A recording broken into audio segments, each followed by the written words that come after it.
Welcome, one and all, to another episode of Becoming More. We are the Holy Hitchhikers. Greetings. My name is Mushure X, and I'll be your host for today.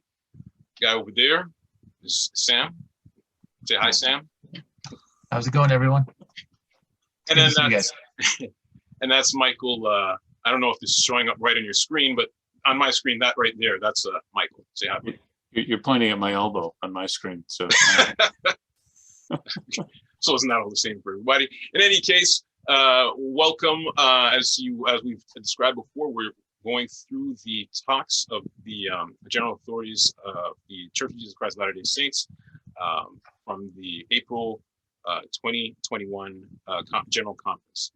And so today's talk, we're going to be discussing I Love to See the Temple by President Henry B. Eyring.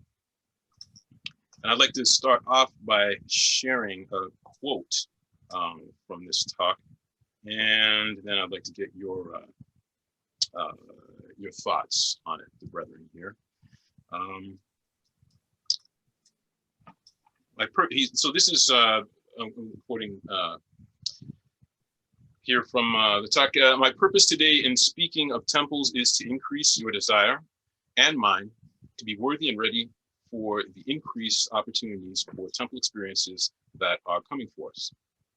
For me, the greatest motivation to be worthy of temple experiences is what the Lord has said of his holy house. And he quotes from the scriptures, "Inasmuch as my people build a house unto me in the name of the Lord, and do not suffer any unclean thing to come into it, that it be not defiled, my glory shall rest upon it.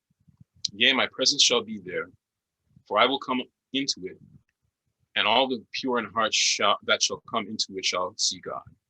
But if it be defiled, I will not come into it, and my glory shall not be there, for I will not come into unholy temples." Unquote. So all this talk about being clean and worthy to enter to the house, and whether or not the Lord will come into the house, what does any of that matter? That's my question to you. Why can't you?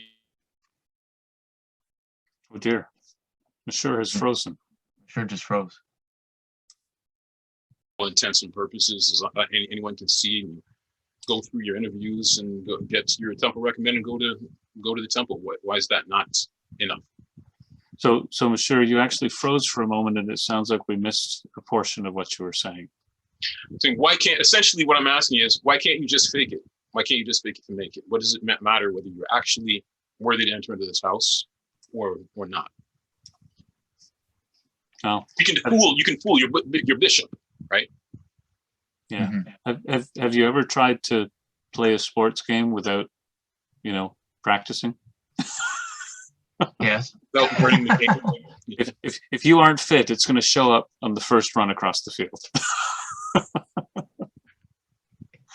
Yeah, you don't have to. I think it's an important distinction to know that you don't have to be perfect. Worthy doesn't mean perfect. Right. In Elder Eyring's talk, he points out that the temple, on the outside, it has an inscription. It says, "Holiness to the Lord, the house of the Lord." And what does that mean? What is holiness? Holiness is an idea that is ancient. The Lord is holy, and he requires his people to be holy, and that means to be set apart, to be separate from the world, and to be single to him. And so, anciently in the temple, there was a holy place, and then there was, inside of that holy place, there's the most holy place, or the holy of holies, right? It's really the idea of holiness is very, very profound in the scriptures. And the idea that God is holy, and he's set apart, and he's unique, and he calls his people to be holy as well. I think that's the idea. I think that's the point. I think that's why the Lord calls us to be separate from the world, and to be and to walk in his footsteps. And so that's my understanding.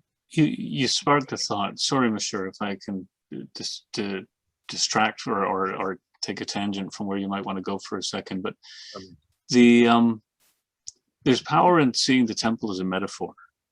And you know, when you think of the Holy of Holies and then the outer courts and the various levels of in the design of the temple and the exterior of the temple, it's really reflective of a person. You know, we have our outward spaces, our outward face to the public. We have the places where we interact with others, where we then perform our sort of external rituals of grace and etiquette and spirituality and whatever those are, but in the outward sense. But deep inside is the Holy of Holies. And what's in the Holy of Holies in the temple? It's the covenant with God, written by God. And what does he say in the scriptures? I'll write the law in your hearts. So being worthy in the sense I think you're talking about reflects to me having the law of God written in our hearts. And we might, you know, the walls on the outside might sometimes get dirty, and you know, the pigeons might fly around, or some prophet might come and knock over the tables. But you know, we aren't always going to be perfect in every outward aspect. But if the law of God is written in our hearts, and that's what's emanating from us ultimately, that to me is worthiness. It's not our worthiness. It's not because our practices are perfect. It's not because we always eat and drink and say and do the exact right things all the time, but it's because we have the love of God and the covenant with God as the primary principle in our lives, no matter how poorly we execute it day to day. Absolutely. Don't feel no way about it. You didn't distract from where I was going. This is exactly what I want to talk about. So yeah, that our experiences is in the faith in discipleship of Jesus Christ is meant to be transformative, and that's just what you were describing. So you can go through the motions, but if you're not sincere and you're not experiencing that transformation, well, then the covenant doesn't. You haven't kept your end of the covenant, and Heavenly Father is not bound to keep His end of the covenant. So, in this talk, Elder Russell talks. Sorry, my phone is not cooperating. Yeah, so Elder Nelson's talking about how the Lord will come into His house. So he's coming both in the metaphor as you described, Michael, there, coming into our heart, and also literally we are being called home. This whole journey in mortality putting us through this process where we will be prepared to return home to Him. In that quote that I read here, he says, "Yea, my presence shall be there, for I will come into it, and all the pure in heart that shall come into it shall see God." If we're not sincere, we will not see God. So thank you very much, gentlemen, for sharing your thoughts on that. And thank you one all for tuning in, and we'll see you next week. And by all means, give us a like, share the video if you think it was good, and you can leave your comments below. In the future, we might be incorporating some of those comments into our talks. See ya. Bye, everyone. Ciao.